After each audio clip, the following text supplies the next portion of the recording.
Welcome to Asia Pacific Defence Reporter, your go-to source for cutting-edge security insights in the region. Get ready for rapid-fire analysis and commentary from the Asia Pacific with your host, Kim Bergman. Hello and welcome back. I'm speaking to you from the Insadong district of Seoul, and this podcast is the only thing between me and lunch, so if I get a bit rushed and trip over my words, you'll know why. The purpose of coming to South Korea, my second visit in a year, was to visit the Hanwha Ocean shipbuilding yard at Okpo near Busan, Hanwha Ocean being one of two bidders for C3000, the future General Purpose Frigate. The other one from here being Hyundai Heavy Industries, and I had the opportunity to visit them in April, which I've mentioned in a podcast or two.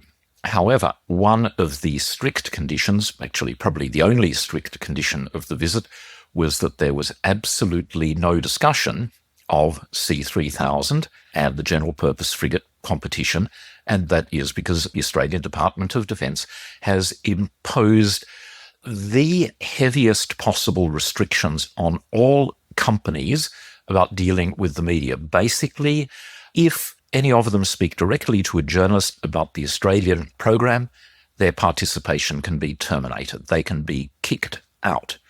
Personally, not only personally, all journalists think that this is completely outrageous, as do most sections of Australian industry, because they're hamstrung as well through lack of knowledge.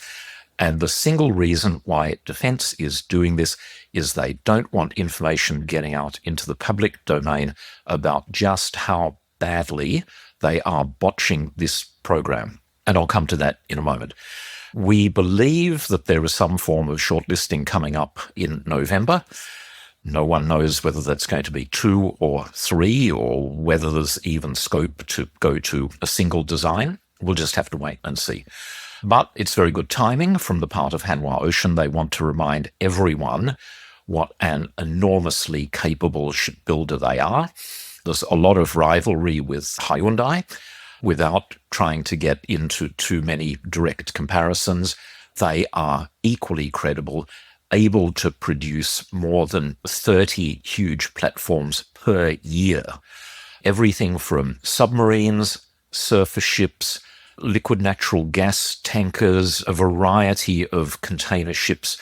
They can go from a submarine, a current generation of about 3,600, up to enormous bulk carriers that are more than 300 meters in length, actually probably even more than that. Having said that, while we could not discuss the Australian program, we could, of course, discuss Korean Navy projects. And the most important of these, from the Australian perspective, being the FFX Batch 2 frigates, the Daegu class, that Hanwha Ocean are the lead shipyard for that series that are in service with the Republic of Korean Navy.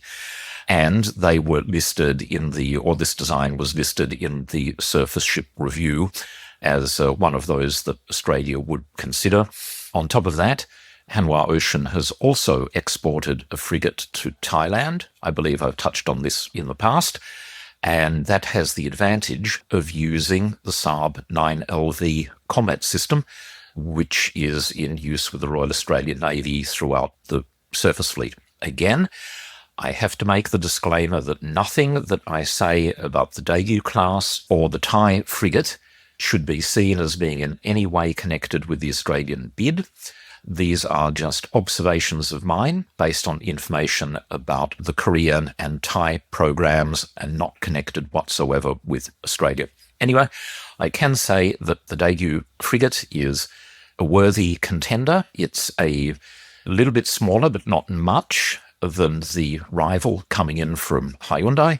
As I say, it's in service, has very modern propulsion system, Korean combat system, and so on. Now, let me again try and briefly explain why the Royal Australian Navy and the government are getting themselves in a diabolical mess with this project. They keep on insisting on minimum change from a parent Navy design. That means, in the case of Hanwha Ocean, they will have to offer either a design for the Korean Navy or the Royal Thai Navy. And that means if they were selected, the Royal Australian Navy would be introducing into service a Korean combat system. By the way, if they selected the Japanese ship, they'd have the same problem with the Japanese combat system.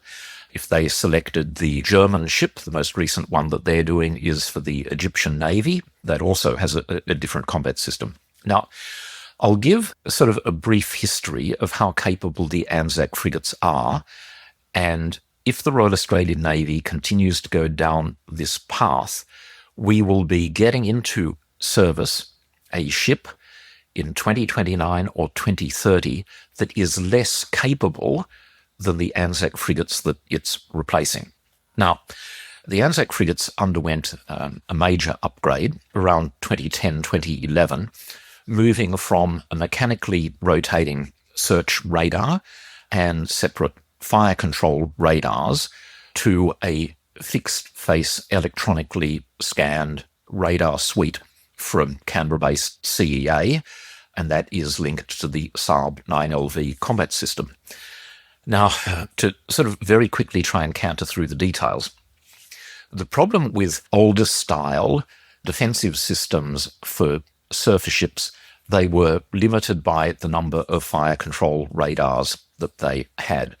The Anzac started life with one, then they got a second one, and the way that fire control radars work is that once a target has been detected and it's hostile and it's coming towards you, then at a certain range you switch on your fire control radar. It stares at the incoming missile, and your outgoing defensive missile, in this case an ESSM, is guided by the reflected radar energy coming from the attacking missile. It gets to a certain point, and then the ESSM switches on its own seeker head, destroys the target. Now, that's fine in theory. It's actually fine in practice.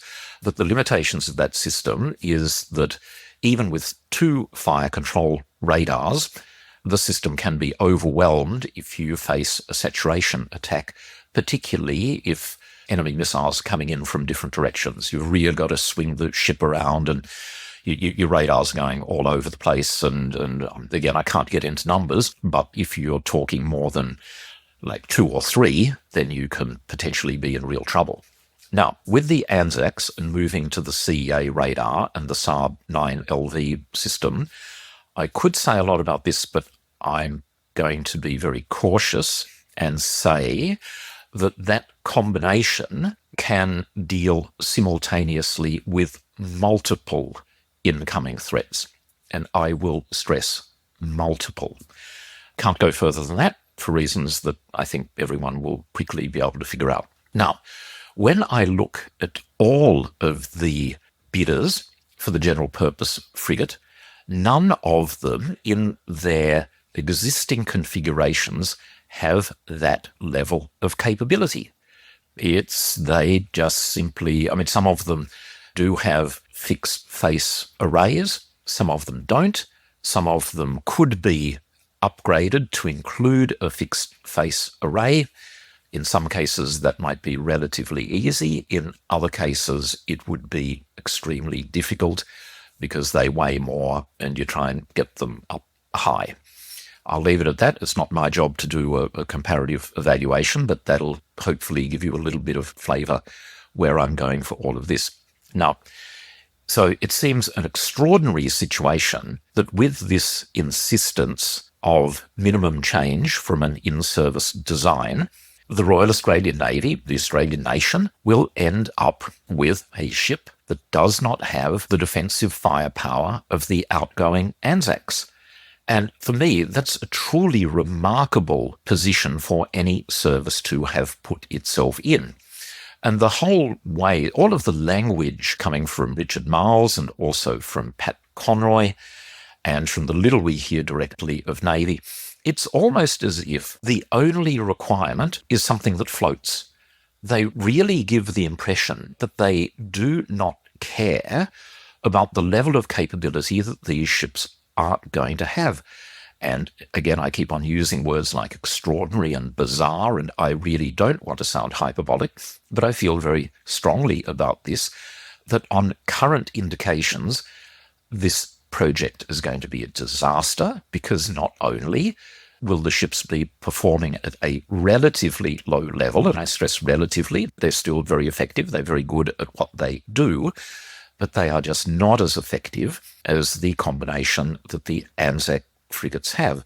As well as that, if you introduce into service, if you diverge from the path of the 9LV standard, then it really causes major headaches with support.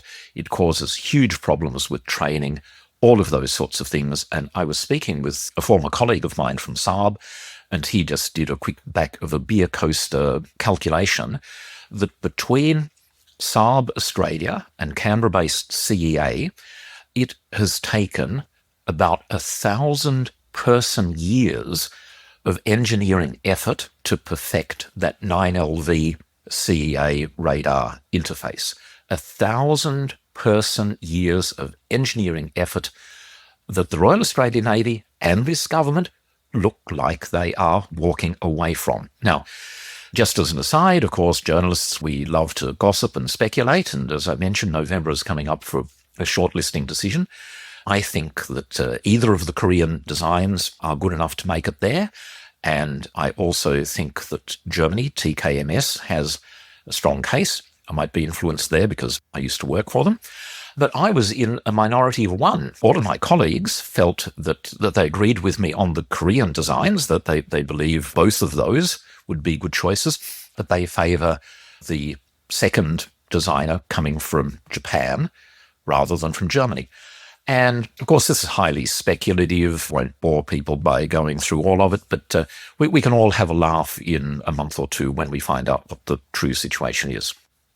Now, I promised some words on British nuclear-propelled submarines in the last edition, but I'm just going to slip in a couple of quick comments about Hanwha, the separate part of the company that is in Australia building the Redback infantry fighting vehicle and the Huntsman self-propelled howitzer. Some Australian subcontractors who have started to grizzle a bit that they're under pressure regarding their price and the quality of their work and things like that. And a couple of them have suggested to me, maybe this is a sort of tactic to justify transferring work back to Korea. Now, I raised this with one of my Korean contacts who, for, again, obvious reasons I'm not going to identify, who is absolutely horrified at that suggestion. And they explained to me, no, you have to understand, from the perspective of the Korean government, we don't want a single nut and bolt taken from Australia or from Australian industry and given to us. What we are trying to do is make that Australian facility near Geelong part of a global network of Korean facilities that are not only going to be able to provide systems for their parent service, that they will also be able to export.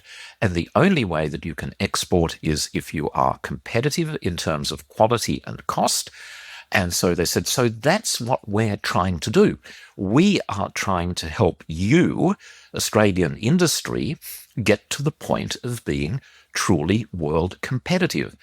And wow, that really stopped me in my tracks, because here we are, here our government is, our Navy is, about to hand over, you've heard this so many times before now, you might be getting sick of it, but we're about to hand over $4.6 billion to the United States to spend as they see fit on their submarine industry base, and we're about to transfer a similar amount to the UK to spend mainly on their nuclear reactor industry as they see fit. And here, instead, we have the Korean government trying to do the work of the Australian government for it, helping Australian companies become truly competitive. So just have a think about that. And as I've expressed my skepticism about receiving second-hand Virginia-class submarines in anything like the promised timeframe, I'll point out that the UK Astute-class SSN program is very slow and late. The first Astute was laid down in 2001, and it was commissioned almost 10 years later. The third and fourth submarines in the series took about 11 years to build. The second one was closer to 9.5, but that's as good as it gets. Now, by comparison, the US can manage an SSN about every 5 years from start to finish.